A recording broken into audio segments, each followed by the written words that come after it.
साधु संग लभिन पारे मोर तनु तेणु साधु संग न करवा पर्यंत आमे भगवान को पाई परवा नहीं। साधु संग आमे कौन एमती पाउछे कि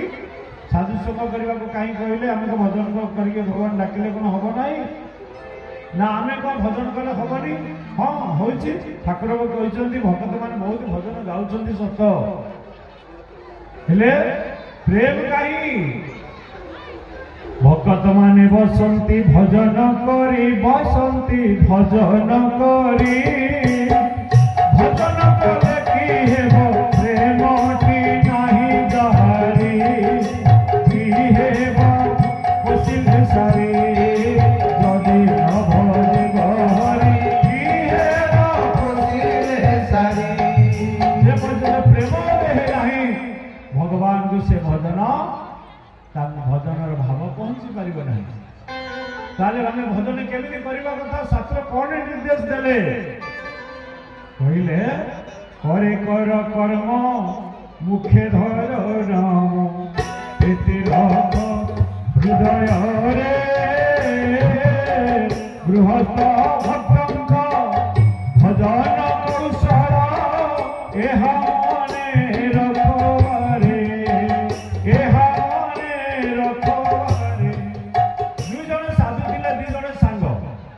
जड़े बहुत तपस्वी आउ जड़े लपस्वी। तपस्वी जे केवल तपस्या छड़ा से किसी करे ना सका गाधे पड़ो जाकि ध्यान कर गोटे झरणार पथर पर बसीज सका सजा ध्यान कर भोक हम आस मठ को खाइबा। लपस्वी कौन करे सका उठे फूल तोड़े झाड़ू मारे ठाकुर का बासन सफा करे रोषे बासन करे पूजा करे भोग लगे भिक्षा करने जाए एवं जो खेचड़ा टी खाईदे से पढ़ाए आप रखे दिनकर घटना कहला तू कहीं मो प्रसाद रखिलुनि ना तू कौन करूँ कि ना मु तपस्या करुँच बड़ मो प्रसाद रक्षा कथा तू कहीं रखिलुनि ना तुम्हें केमी बड़ ना तू तपस्या कर तपस्या कर बड़ जे ध्यान धारणा तपस्या करे सी बड़ तू सान तो मन स्थिर ना तू तो पूजा पाठ सब करुचु तपस्या तो रही पारे तेणु तू सान उभंग भितर लगिला झगड़ा कला मु तो भिक्षा करी मु तो सेवा करी मु तो रोषे करी मु तो पूजा करी मु कहीं तुम रखी तमें केमती बड़ है एमती झगड़ा लगे नारद महर्षि शून्य भाग जाऊे आगे झगड़ा शुणी ओल्ल पड़े कहले अरे बाबा तुम भितर कहीं बाबा झगड़ा हो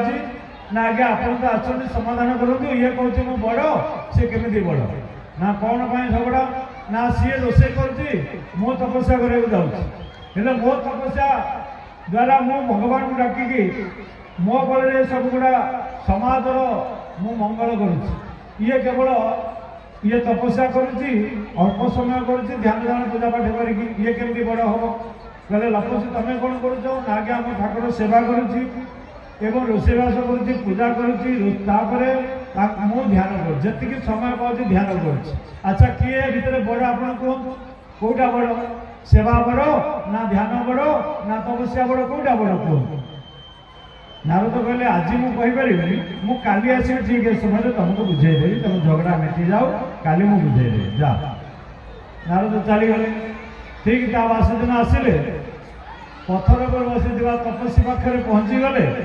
ऊपर दुईटा सुनार कंकण जॉइंट कर पकईदे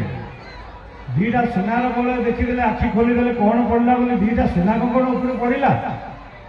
ओहो जहा भगवान मो तपस्या प्रसन्न हो एमती मो सारा जीवन आगे बसी खाई पारि आउ कि मोर दरकार ना से खाइबा नदेले मुझे चली या भावी से कंकण दुईटा को जंग भितर जाकिकी बसीगला ध्यान। नारद महर्षि आसिले तपस्वी ए लपस्वी तुम कौन करुच ना मु पूजा सारे एवं ठाकुर नीति सरला मुझे ध्यान करी जी भिक्षा करी ना तुम समाधान कर तपस्वी डाक तुम झगड़ा होता कौन विचार करवा तपस्वी क्या गला ना से पड़ेगा तपस्वी ना चल पाखक जावा जाई पाखे पहुँची गले कहले उठ उठ तपस्वी उठ तुम कथा विचार हम हेले जंग तले दीटा कंकण जागी गबला धरा पड़ तेणु कहते आज्ञा मुझे बसी आप कहतु ना ना तुम ठिया विचार ना ना आज्ञा आप कहतु बस ना ना तुम ठिया हम जब बाध्य कले ठिया दीटा कंकण धरा पड़गला नारद कहले आज पर्यंत तुम्हें बड़ थिल मु भाभी तुम बड़ कर रखी था हेले तम भितर एपर्यंत लोभ जाई नहीं तम भितर कामनार वासनार भरपूर वासना अच्छी आउ तुम सुना प्रति एत लोभ जहाँफल तुम उठा भी नाराज यही तो मुझे जानी कौन हृदय तोहर सबल वैरी कामिनी कांचन दुई माधव संगे भेद करवाकू किपरि भाविछु भाई माने कामिनी कांचन को हृदय धारण करके भगवान को डाकिले पाए कि तुम भितर कामना वासना नथिला हठात उदय है किपरि ना जेते तपस्या साधना कले मध्य निर्विषयाचित न हवा पर्यंत मन निवृत्त न हवा पर्यंत आमे जो विषय भितर अच्छे से विषय यथा कुंजरी स्नान हाथी जल स्नान करे किंतु आसिकी धूली रे देह सारा पुणी धूली फिंगिकी पुणी जो मैला को से मैला करे आम जिते समय भगवान कथार बसुचे सेतिकी या गले आमर आउ कि मन ना तेणु कहले अदूढ़ हत ज्ञान से ज्ञान विश्वास ज्ञान काम करे प्रमाद हत श्रोतम।